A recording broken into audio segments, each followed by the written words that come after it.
Всем привет! Я Марина и с вами Школа Сакрамел. Чем опасны вниз растущие ногти?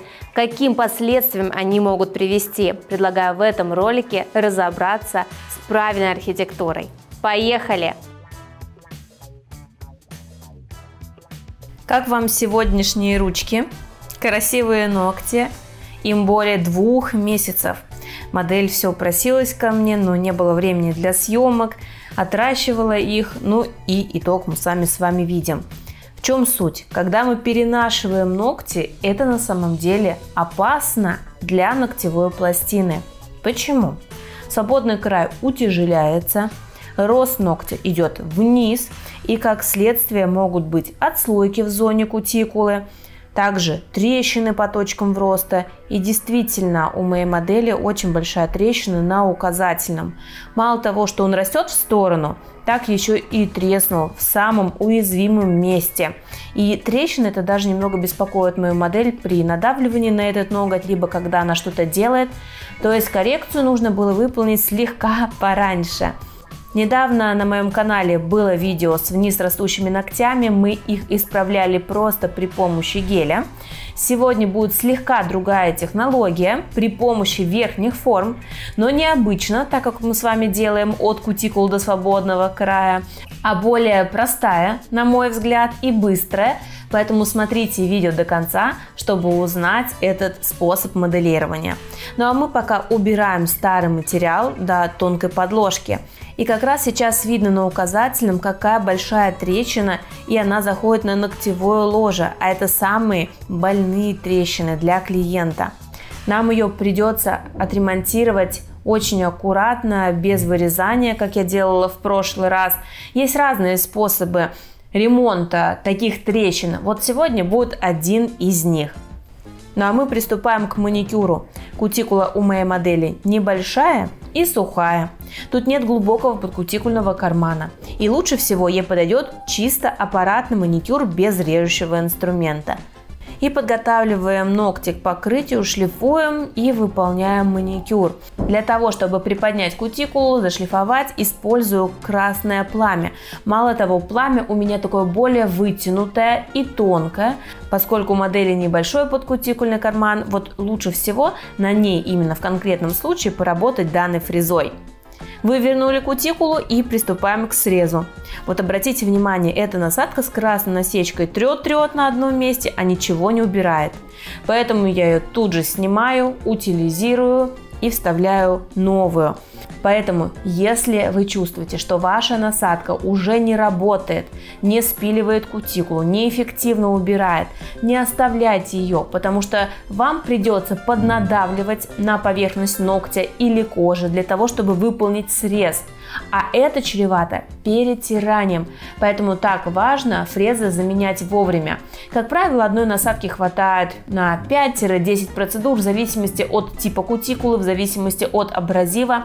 Конечно, бывают некоторые зарубежные насадки, которые более качественные, но, на мой взгляд, насадки стоят не так дорого, чтобы при необходимости их утилизировать и приобретать новые.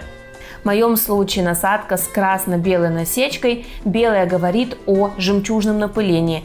Кожа у нас не просто срезается, а еще красиво полируется. Насадка от бренда Кристалл. Наносим базу и на непросушенную поверхность устанавливаю кусочек файбергласса. Это специальный нетканый материал, который предназначен для наращивания, для укрепления, для ремонта трещин. Мне очень нравится этот материал, и покупая один раз ленту этого файбергласса, файберволокна, хватит ее надолго. Конечно, можно было отремонтировать и другими способами. Некоторые мастера не покупают такой материал, а используют, например, ватку от ватного диска, либо чайный пакетик. Эти способы рабочие, но, на мой взгляд, они не очень профессиональные. В тот момент, когда у нас есть специальные материалы для этого, зачем использовать что-то подручное? Проще один раз купить, и поверьте, вам этого хватит надолго. Представьте, что вы пришли бы на прием к стоматологу, а вместо светоотверждаемой пломбы он начал бы из каких-то, плюс-минус подручных материалов условно делать вам пломбу. Думаю, вряд ли бы вам понравилось. Конечно, вы вряд ли бы это и заметили, но тем не менее. Как считаете вы? Напишите, пожалуйста, свое мнение в комментариях. Нравятся мои ролики? Хотите знать больше о маникюре? Приглашаю присоединиться и получить доступ к базе знаний школы Сакрамел. Более 20 видеокурсов по цене одного с получением сертификата. Они доступны по всему миру. Подробнее читай в описании. А мы приступаем уже к той самой технике. Сначала я промазываю зону около кутикулы гелем. В нашем случае он нежно-розовый. Ставим каплю и распределяем в зоне около кутикулы. Мало того, не по всей поверхности ногтевой пластины, только в верхней трети, и растягиваю тонкой кисточкой до свободного края.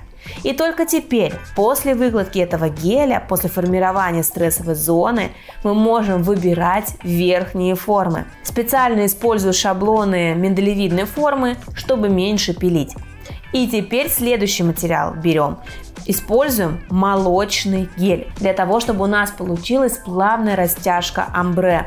Устанавливаем форму. Видите, не близко к кутикуле, а так, чтобы материал у нас постепенно стек на нет и был плавный переход. Представляете, вот так вот просто получается переход омбре. Раньше мы делали это все внутри верхней формы, а теперь можно сделать и таким образом. И так можно экспериментировать не только с техникой омбре, просто она более классно и красиво получается в данном случае.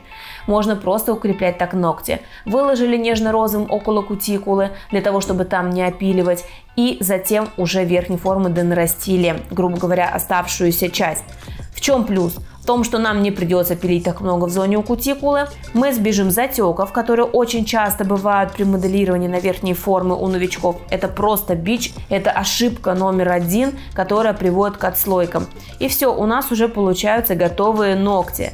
Теперь необходимо убрать слегка заметные ступенечки. Вы знаете, я где-то проходилась насадкой, где-то даже и не проходилась, потому что переход получился настолько плавным, что его даже было незаметно. Достаточно лишь было слегка пройтись бафом. Ну и, конечно же, придаем форму. Ногти были чересчур острые. И вы видели при ракурсе сбоку, что нижняя параллель была прямо вогнутой. Мы тоже с вами в предыдущем ролике про вниз растущие ногти разбирали эту ошибку и почему так получается. Я очень рекомендую вам его посмотреть. Ну и, конечно, подписаться на мои соцсети, в Инстаграм, в Телеграм. Там мы даем еще больше полезной информации, поэтому переходите и подписывайтесь. Ну а мы покрываем топом, и, конечно, было бы красиво оставить даже так. Но сейчас, если вы обратили внимание, идет тренд на омбре, а сверху нежно-жемчужную втирку. Поэтому мы тоже решили повторить. К тому же запрос у моей модели был на нежный маникюр. Видимо, ей слегка поднадоел этот яркий кислотный, который был до этого, поэтому она попросила сделать максимально что-то нежное такое и незаметное. Поэтому мы и выбрали данный переход омбре. Сначала я использовала серебряную втирку, которую делала не так давно себе. Вы тоже могли видеть ролик с моими ногтями, когда я делала коррекцию. Она отлично проносилась, но, к сожалению, она слишком сильно перебивает цвет омбре. Но зачем же мы так старались, выполняли моделирование, чтобы эта втирка все перекрыла? Конечно, нет. Поэтому я стираю. Да, бывают иногда и такие факапы. У кого они не случаются. Можете, кстати, тоже делиться своими факапами здесь ниже в комментариях. Кстати, из интересного я вспомнила, что однажды перепутала базу и топ. У меня тоже есть такой ролик на канале, можете посмотреть результат, что получилось, как проносилось покрытие. Делаем другую втирку, более полупрозрачную, и перекрываем топом, запечатывая торец. Мы исправили вниз растущие ногти при помощи верхних форм. Их возможности безграничны. У меня на канале есть множество других видео с работой на верхние формы, в том числе красивые аквариумные дизайны. Смотрите эти видео на канале. Ну а я желаю всем успехов в работе. Пока-пока!